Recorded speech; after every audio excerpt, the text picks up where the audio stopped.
बिस्मिल्लाहिर्रहमानिर्रहीम। नाज़रीन, मैं हूं इकबाल जंजुआ और आप देख रहे हैं मेरा यूट्यूब चैनल और फेसबुक। नाज़रीन, अगर हम ये बात करें कि अगर एक तरफ डाकू हो, चोर हो, जुआरी हो, शराबी हो और उसमें 101 ऐब हों और उस शख्सियत के मुकाबले में या उस शख्स के मुकाबले में महल्ले में एक और शख्स भी रहता हो जिसका बड़ा अच्छा किरदार हो, शरीफ हो, सादा हो, सच बोलने वाला हो और वो उससे इतने लोगों को तकलीफ़ ना हो, अड़ोस पड़ोस का अच्छा ख्याल रखता हो और एक अच्छी सुलझी हुई बात करता हो। लेकिन वो जो दूसरा ग्रुप है चोर डाकू वाला, वो मज़बूत है और वो अगर उसके साथ जब कम्पीट करेंगे तो उनको उसकी करैक्टर असैसिनेशन करने के लिए कुछ ऐसी चीज़ नहीं मिलेगी कि ये शराबी है, ये डाकू है, ये चोर है, ये जुआरी है या इससे मोहल्ले में या गांव में नुकसान हो रहा है, ऐसी कोई बात नहीं मिलेगी। तो वो उसकी छोटी छोटी बातें करेंगे कि ये कभी कहेंगे कि चलता सही नहीं है, इसका कपड़े पहनने का तरीका ठीक नहीं है, इसका शेव बनाने का कोई तरीका सही नहीं है, ये मस्ती करता है या ये बहुत बोलता है या ये कम बोलता है या इसका कद छोटा है या कद बहुत लंबा है या मोटा है या पतला है। यानी कि इस तरह की बातें करके तो दूसरे के दिलों में एक उसकी शख्सियत के बारे में एक मनफी तासर पैदा करने की कोशिश करेंगे। ये इसलिए होता है कि उसका जो वज़न है या उसकी जो क्रेडिबिलिटी है सोसाइटी में वो कम हो। इसको इसलिए किया जाता है कि वो जो दूसरी तरफ वो जो चोर डाकू हैं, करप्ट हैं, बड़े जिसे कहें कि इंसान तंग होते हैं और उनकी किरदार जो है वो अच्छे नहीं हैं और वो अपने उस चीज़ को कम करने के लिए या उसके मुकाबले के लिए एक अच्छे शख्स के अंदर छोटा मोटा, पतला, काला, चिट्टा, गोरा इस तरह के ऐप ढूंढ कर उसको उसकी शख्सियत को मुतासर करने की कोशिश करते हैं। यही चीज़ पाकिस्तान में चल रही है। मौजूदा जो हुकूमत है, पहले हम इसको पीडीएम की हुकूमत कहते थे, फिर मुत्तहिदा हुकूमत हुई, लेकिन अब ये ना पीडीएम की है ना मुत्तहिदा है, बल्कि ये कहा जा सकता है कि ये मुकम्मल तौर पर नून लीग की हुकूमत है, शहबाज शरीफ और मियां नवाज शरीफ की हुकूमत है और इनका जो जत्था है उस जत्थे की हुकूमत है। हम उनको सियासतदान भी नहीं कहेंगे। सियासतदान वो पहले हम सोचते थे कि शायद इनके अंदर कोई करैक्टर है, इनके अंदर कोई वैल्यू है, इनकी कोई समझ है, लेकिन जिस तरह से इनकी परफॉर्मेंस है ये एक जत्था है और जत्था बस वो रेवड़ की तरह हाँकने वाली बात होती है, ये इस तरह से है। अब इस जत्थे ने जब देखा कि इनका मुकाबला इमरान खान से है, वो उसके अंदर उस तरह से जो इनके मुकाबले की जो खामियां हैं जिसमें करप्शन हो गई, मनी लॉन्ड्रिंग हो गई, बैरूनी ममालिक जायदाद हो गई, अपने एहसासों का हिसाब किताब देना हो गया, किक बैक्स लेना हो गया, ठेकों में खुर्द-बुर्द करना हो गया, बहुत सी ऐसी चीज़ें हैं जो वो लेना चाहते हैं लेकिन वो उनको जब उसके मुकाबले में नहीं मिलती तो वो उसके बदले में उसकी जो करैक्टर असैसिनेशन है वो किस तरह से करते हैं। वो कभी एक ऑडियो लीक करते हैं, उसको जाली से वो ज़ाहिर करते हैं और वो जब देखते हैं कि फ़ेक हो गई, बहुत से ऐसे तजियाकार जब उसके बारे में बात करते हैं तो उनको समझ आती है कि ये ऑडियो जो हमने कहा था जी कि मुझे बचा लो, मेरा पैचअप करवा दो, और इनको वो मलक रियाज ही मिला हुआ है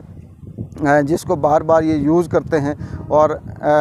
उसकी ऑडियो लीक करते हैं। वो नाकाम हुई और फिर इन्होंने देखा कि अब ऐसा नहीं है तो इसको उकसाते हैं। इन्होंने उकसाना शुरू कर दिया कि इमरान खान बुज़दिल है, पेशावर जाके छुपा हुआ है, हिम्मत है तो आके दिखाए, हमसे वो डरपोक है। वो भी उसने जब ये देखा तो उसने कहा कि ठीक है, वो इस्लामाबाद आ गया, उसने आके अपनी कोर कमेटी का इजलास किया, मीटिंग की, सब कुछ किया, लेकिन उससे भी जब देखा कि कुछ नहीं बना तो इन्होंने एक और ऑडियो लीक की, वो भी मलक रियाज की और कुछ ख़वातीन की। वो आवाज़ें तो ऐसी हैं कि जो उनकी नहीं हैं, लेकिन नाम लेके कभी किसी को फरा गोगी बनाया हुआ है, किसी को वो बुशरा बीबी बनाया हुआ है, किसी को इमरान खान बनाया हुआ है और अपनी तरफ से ये हीरे की अंगूठी उसको दे दो, नहीं उसको दे दो, ये उसको दे दो। ये आप सबने सुन चुके होंगे। यानी ये इस तरह से आजकल एक ऑडियो एक और लीक हुई। उसकी जब बात हुई तो मलक रियाज ख़ुद सामने आ गए। उन्होंने कहा जी कि ये जो ऑडियो है, ये जो आवाज़ है, ये मेरी नहीं है और मुझे लगता है कि सियासत में अपने मुफाद के लिए सियासतदान मुझे इस्तेमाल कर रहे हैं। इससे ये ज़ाहिर हुआ कि वो ऑडियो भी इनकी फ़ेक हो गई। अब ये सब चीज़ें क्यों हो रही हैं और ये करने की वजह क्या है? इसकी वजह ये नहीं है कि ये हकीकत है या इससे इमरान खान के उस शख्सियत पे या करैक्टर पे या उसकी जद्दोजहद पे कोई फ़र्क पड़ेगा। इसकी दो वजूहत हैं। एक तो वो लोगों के सामने आम जो उनका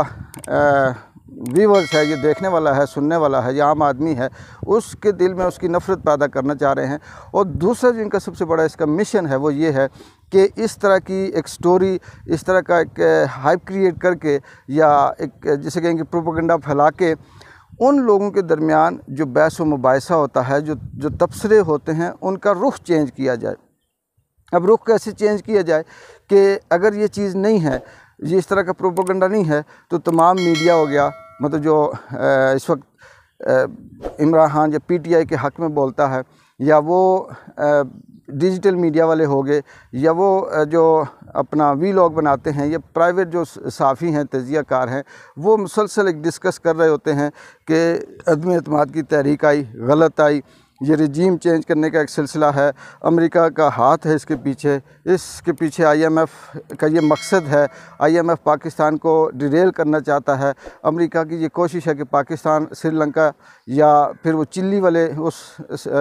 स्टेटस पे जाए और ये डिफ़ॉल्ट कर जाए, बैंकक्रप्ट कर जाए, फिर ये हमारे पास आए, हम इनको ये कर्ज़े माफ़ करने के बदले में शर्तें रखें, और वो शर्तें रखने के बाद इनको हम जिसे कहते हैं कि अपने सिचुएशन क्रिएट करके तो जो बहस है उसका रुख चेंज करें। अब वो इसी सूरत चेंज होती है कि एक ऐसा शोशा छोड़ें और कुछ 2 दिन 4 दिन वो तमाम तजियाकार जो हैं उस शोशे के पीछे लगे रहें, उस पर डिस्कस करें, और उसके बाद फिर ये कहें कि जी नहीं ऐसा नहीं है। फिर जब तक फिर लोग दोबारा से वो तजिया करने वाले उस रजीम चेंज पे आएंगे, मुक़्तदर हलकों पे बात करेंगे, न्यूट्रल पे बात करेंगे, इसके पीछे क्या मकसद था उस पे बात करेंगे। ये सारी चीज़ें जब फिर से सामने आएंगी, फिर एक नई सी कोई ऑडियो या वीडियो लीक करके फिर लोगों की तवज्जो उस तरफ करवाएंगे। ये सारी चीज़ जो है ये सिर्फ उस तवज्जो को हटाने के लिए किया जाता है, ताकि वो जो लोगों का जहन है, वो जो सोच है जिस तरफ आती है, वो कि बड़ी जो हाइप क्रिएट होती है, जो पता चलता है कि इसके बाद हम जो हाथ आता है, जो रजीम चेंज की बात आती है, तो वो इतने ज़्यादा लोगों के जहन में ना जाए, उसको हटाने के लिए ये सब कुछ किया जाता है। लेकिन दूसरी तरफ देखें, कहते हैं कि सच्चाई कहीं भी होती है, वो सामने आती है, सच को आँच नहीं होती। ये खुद ब खुद अपने ही किए हुए प्लान में, अपने ही किए हुए सारे मंसूबे में बुरी तरह से पिट जाते हैं, और ये चीज़ सामने आ जाती है कि ये सब झूठ था, फेक था, और इसमें कोई ऐसी हकीकत नहीं थी, और फिर से इनको एक बुरी तरह आप कह सकते हैं कि उससे बदनामी का या नाकामी का सामना करना पड़ता है। क्योंकि कल से ये था कि इमरान खान इस्लामाबाद नहीं आ सकते, वो आ गए, और अब ये है कि सबसे बड़ा जो सवाल पैदा होता है कि क्या बजट के बाद इलेक्शन होंगे। मुझे जिस तरह से हालात लग रहे हैं, मुझे ये लग रहा है कि पाकिस्तान तहरीक-ए-इंसाफ को मुकम्मल तौर पर दीवार के साथ लगाने की कोशिश की जा रही है, और अगर ये कोशिश कामयाब हो जाती है तो फिर हम सब का अल्लाह ही हाफ़िज़ है। और अगर इमरान खान जिस तरह से माजी का उनका ट्रैक रिकॉर्ड है, जदोजहद करते हुए, कोशिश करते हुए कामयाब हो जाते हैं, तो फिर शायद मुस्तकबिल इस मुल्क का, इस आवाम का कुछ बेहतर हो। मुझे इजाज़त दें। अल्लाह हाफ़िज़।